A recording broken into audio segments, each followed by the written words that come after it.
Terror. 9 jovens excursionistas russos morreram de forma estranha em fevereiro de 1959 ao escalar a montanha Kola-Saikyo, conhecida pelos moradores locais como Montanha da Morte ou Montanha dos Mortos. Mas o que realmente aconteceu?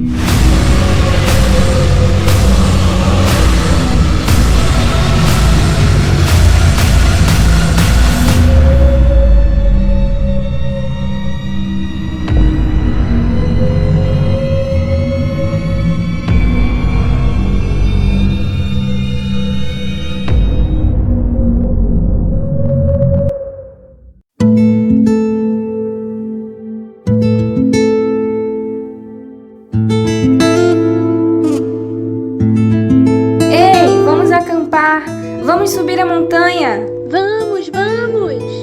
Diziam eles, felizes e entusiasmados com aquela nova aventura.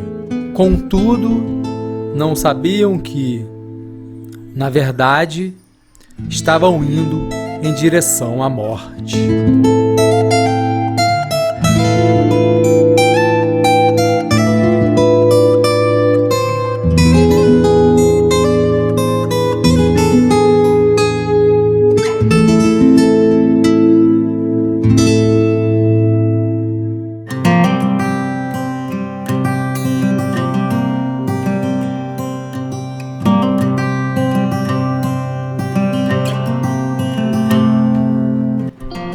Liderados por Igor Dyatlov, um estudante de engenharia de 23 anos, um grupo de 10 amigos decidiu fazer uma escalada através dos montes Urais na antiga União Soviética.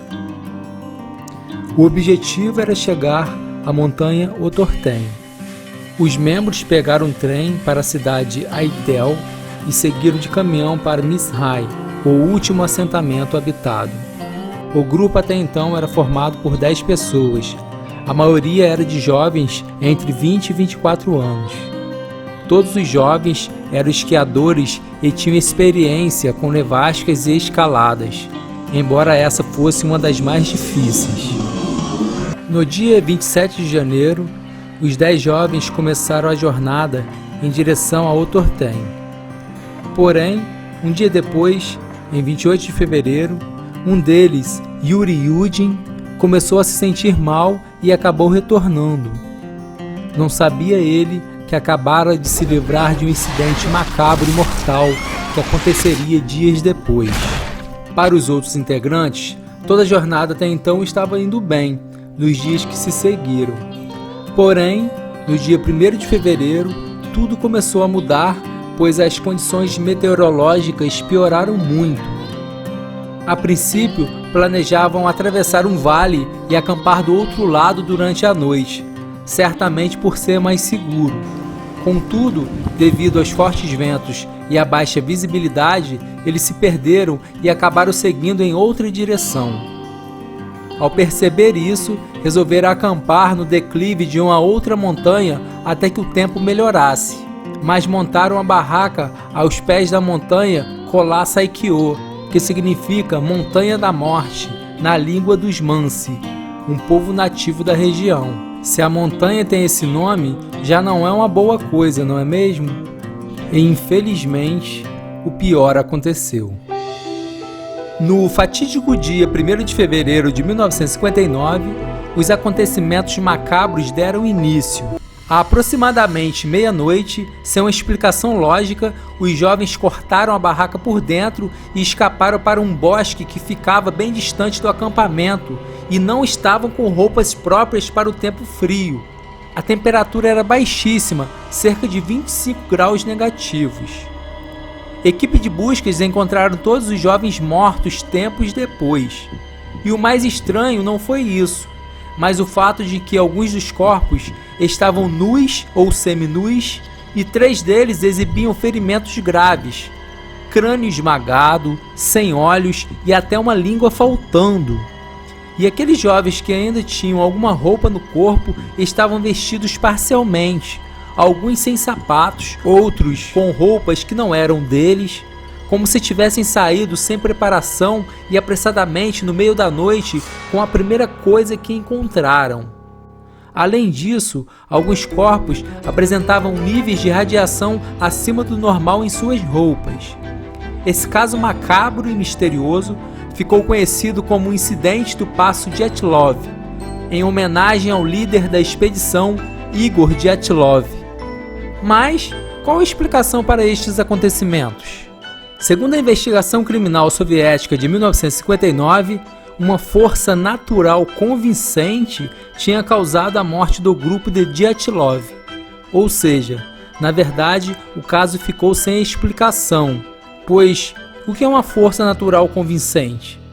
Apesar dessa conclusão, o governo russo nunca apresentou provas nem explicou com clareza o que tinha ocorrido. Alguns meses depois, o caso foi arquivado e o acesso à área do incidente foi proibido durante vários anos.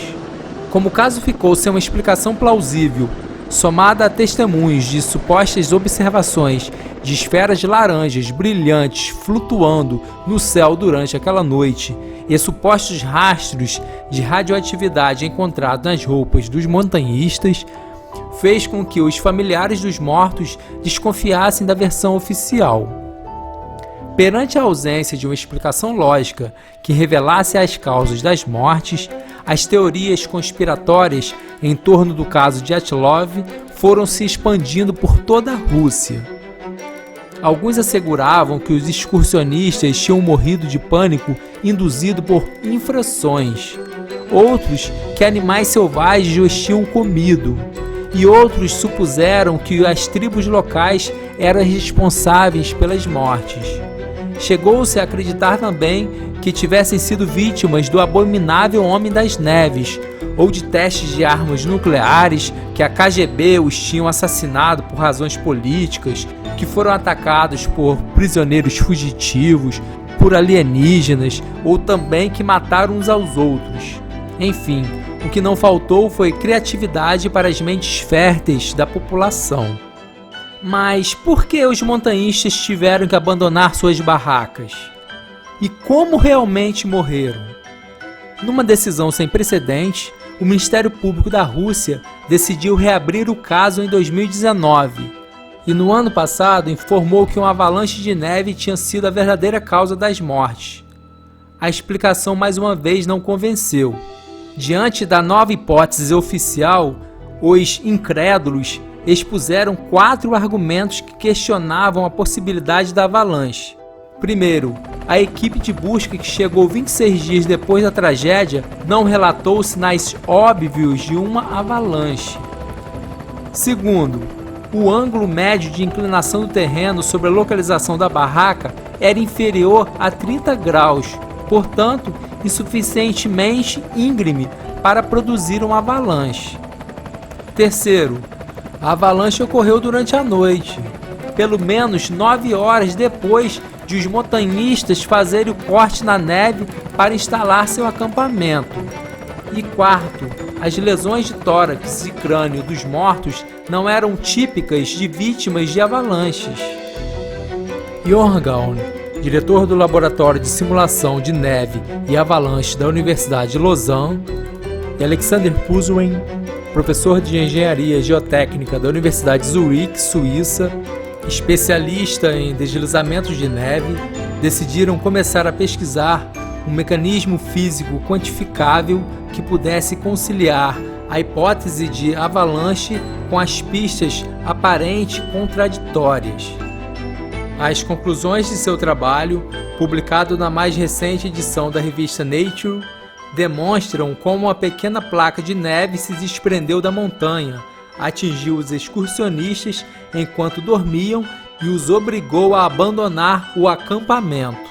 Puszuen conta que as simulações de seu trabalho permitiram demonstrar que o incidente foi o resultado de uma combinação de 3 circunstâncias desfavoráveis: um corte na laje de neve ao instalar a barraca, uma topografia especial e fortes ventos catabáticos, são aqueles que sopram morro abaixo, que transportaram neve e carregaram a laje que se desprendeu e produziu a avalanche sobre a barraca.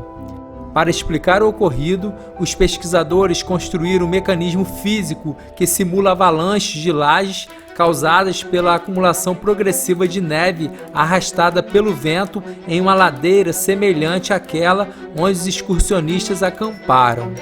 Esse mecanismo também foi capaz de proporcionar as dimensões da placa de gelo, demonstrando-se que causaria lesões graves, mas não fatais, o que coincide com as feridas encontradas na autópsia dos jovens mortos. Mas algumas coisas ainda não foram explicadas. E os vestígios de radioatividade nas roupas dos jovens? De onde vieram? A explicação é o tório, que é um elemento químico presente nas lanternas do acampamento. Esse elemento químico pode ter deixado esses vestígios. E por que alguns corpos estavam sem olhos e língua? Pode ter sido resultado de animais necrófagos, os popularmente conhecidos como comedores de cadáveres. Eles podem ter causado isso. E referente às luzes de laranja no céu, pode ter sido sinalizadores, que são usados para emitir um sinal de emergência e de localização. Aqueles jovens, naquelas circunstâncias desesperadoras, podem ter usado esses sinalizadores. Mas será que essas explicações são suficientes e esclarecem os acontecimentos?